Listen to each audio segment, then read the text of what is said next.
आज हम बात करने वाले हैं एसएमई आईपीओ के नए रूल्स के बारे में कि आपको एसएमई आईपीओ मिलेगा या नहीं मिलेगा, अलॉटमेंट के क्या क्या चांसेस हैं, सेबी ने कौन से नए रूल लगाए, रिटेल कैटेगरी में क्या चेंजेस होने वाला है, कंपनी जो एसएमई आईपीओ लेके आती है उसमें क्या चेंजेस होने वाला है, क्या यहाँ पे 500x 1000x जो सब्सक्रिप्शन होता है उसके ऊपर रोक लगाई गई है, क्या आपको अब ऐसा होगा कि अप्लाई करते ही आपको आईपीओ मिल जाएगा और सेल करते ही आपको प्रॉफिट हो जाएगा। तो ये सारी चीज़ों के बारे में इस वीडियो में बात करने वाले हैं। तो एसएमई आईपीओ से रिलेटेड कोई भी डाउट है तो आप कमेंट बॉक्स में पूछ लीजिएगा, बाकी जो नए रूल्स हैं ना वो मैं आपको इस वीडियो में क्लियर कर दूंगा। सबसे बड़ा स्टेटमेंट जो सेबी ने दिया है रूल्स रेगुलेशन में वो ये है कि अब आप मिनिमम 2 लोट के लिए अप्लाई करोगे, आप 1 लोट के लिए अप्लाई नहीं कर सकते। मतलब जो पहले था ना कि 1 लोट 1 लाख के लिए अप्लाई कर दिया, 1,10,000 के लिए कर दिया, वो यहाँ पे सेबी ने बंद कर दिया। अगर आप रिटेल कैटेगरी में भी हो तो भी आपको मिनिमम 2 लोट के लिए अप्लाई करना है, जो कि यहाँ पे 2 लाख से ऊपर हो जाता है। तो यहाँ पे पहले जो लोग थे ना जिनके पास 1 लाख रुपए भी है वो आ जाते थे और भीड़ बहुत ज़्यादा बढ़ जाती थी एसएमई में, और बहुत सारे यहाँ पे सब्सक्रिप्शन आने के कारण जो लोग यहाँ पे डिजर्व करते हैं इनको मिलना कि एसएमई आईपीओ मिलना चाहिए उनको भी यहाँ पे नहीं मिल पाता था। तो ये कहीं ना कहीं अच्छी बात भी है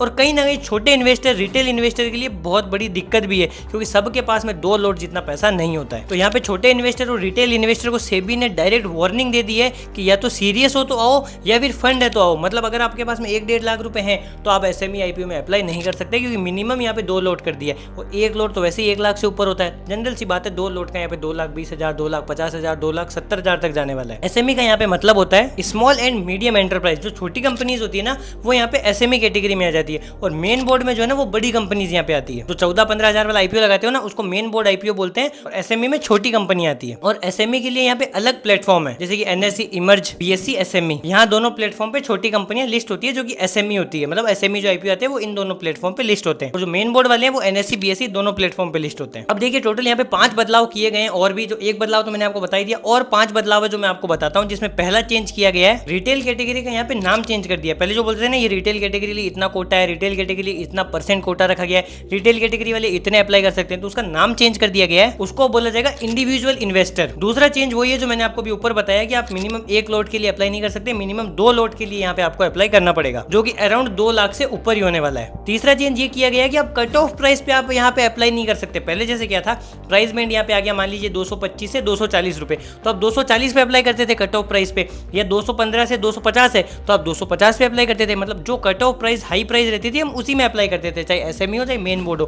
तो एसएमई में अब ये चेंज कर दिया गया है कि आप कट ऑफ प्राइस पे अप्लाई नहीं कर सकते, हर इन्वेस्टर को एग्जैक्ट प्राइस बिड यहाँ पे करना पड़ेगा तभी वो अप्लाई होगा। जैसे मान लीजिए 215 से 250 रखा गया है तो आपको 235 या 240 या 215, 225 जैसा आपको ठीक लगे। ऐसा नहीं कि आप ज़्यादा डालोगे तो आपको वहाँ पे मिल जाएगा या कम डालोगे तो नहीं मिलेगा, ऐसा बिल्कुल नहीं है। लॉटरी सिस्टम है ये तो ऐसा बिल्कुल नहीं होने वाला है कि आप हाई प्राइस में डालोगे तो आपको मिल जाएगा या लो में डालोगे तो नहीं मिलेगा, ऐसा कुछ नहीं है। लेकिन हाँ, कट ऑफ प्राइस पे अप्लाई नहीं कर सकते, एग्जैक्ट आपको प्राइस बिड लगानी पड़ेगी, उसके बाद ही यहाँ पे अप्लाई होगा। चौथा यहाँ पे बोला गया है कि आईपीओ का जो लास्ट दिन है उसका बिडिंग टाइम यहाँ पे फिक्स कर दिया गया है कि आपको 4 बजे तक अप्लाई कर देना है, और 5 बजे से पहले आपको यहाँ पे पेमेंट का अप्रूवल कर देना है। जो भी आप यूपीआई से, नेट बैंकिंग से जैसे भी अपना पेमेंट करते हो वो क्लियर कर देना है। मतलब 4 बजे के बाद अगर आप अप्लाई करोगे ना तो अप्लाई नहीं होगा, और 5 बजे के बाद अगर फंड को यहाँ पे वो करोगे अप्रूव तो यहाँ पे आपको वहाँ पे आईपीओ अप्लाई नहीं होगा। समझ गए? 4 बजे तक अप्लाई कर दीजिए और 5 बजे तक यहाँ पे अपना पेमेंट अप्रूव कर दीजिए लास्ट दिन में, नहीं तो आपका आईपीओ यहाँ पे अप्लाई नहीं होगा। पांचवा है कि अगर एक बार आपने बिड को यहाँ पे डाल दिया, मतलब आईपीओ को अप्लाई कर दिया एसएमई में, उसके बाद ना तो आप कैंसिल कर सकते हो ना आप मॉडिफाई कर सकते हो।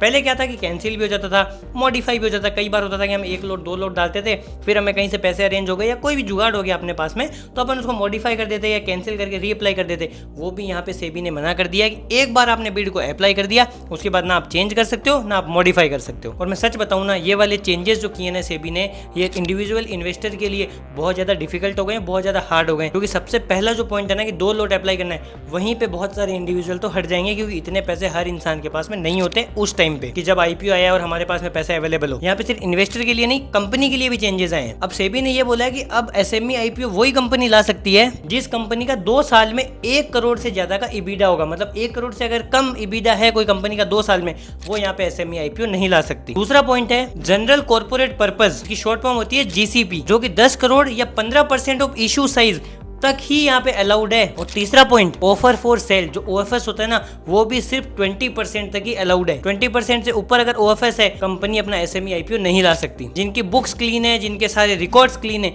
वही कंपनी यहाँ पे SME IPO ला सकती है। तो ये थोड़ी अच्छी सी बात है, इसमें फ्रॉड थोड़े कम होंगे, स्कैम थोड़े कम होंगे, थोड़ी अच्छी कंपनियां हमें यहाँ पे SME IPO में देखने को मिलेगी। टाइमलाइन और लिस्टिंग प्रोसेस में भी यहाँ पे चेंजेस कर दिए। पहले T+6 था, मतलब यहाँ पे IPO 6 दिन तक चलता था, 6 दिन तक आप अप्लाई कर सकते थे, जब आपका मन हो कर सकते थे। लेकिन अब लिस्टिंग T+3 में यहाँ पे हो जाएगी, मतलब 3 दिन तक IPO खुला रहेगा, उसके बाद IPO क्लोज हो जाएगा। 6 दिन वाला सिस्टम भी खत्म कर दिया है। ड्राफ्ट रेड हियरिंग प्रोस्पेक्टस जो होता है ना, वो 21 दिन तक पब्लिक होगा बिफोर फाइनल अप्रूवल। और DRHP अगर आपको नहीं पता तो उसका ये मतलब होता है। और फाउंडर्स के लिए भी एक चीज यहाँ पे आई है, फाउंडर्स अपने ESOPs को बेच सकते हैं, वो अगर 1 साल पुराने हैं तो। ये सारे जितने भी रूल्स हैं ना, वो SME मार्केट को क्लीन तो बना रहे हैं, अच्छे भी बना रहे हैं, कंपनियां भी फिल्टर होकर अच्छी आएगी। कहीं ना कहीं जो इंडिविजुअल इन्वेस्टर है ना, उनके लिए यहाँ पे बैरियर भी बना रही है। आप क्या सोचते हो कि SME में 2 लाख मिनिमम इन्वेस्टमेंट करना सही है या गलत है, या ये रूल सेबी के आपको कैसे लगे, मुझे कमेंट बॉक्स में जरूर बताइएगा। कोई डाउट या क्वेश्चन बचता है तो आप कमेंट बॉक्स में पूछ सकते हो।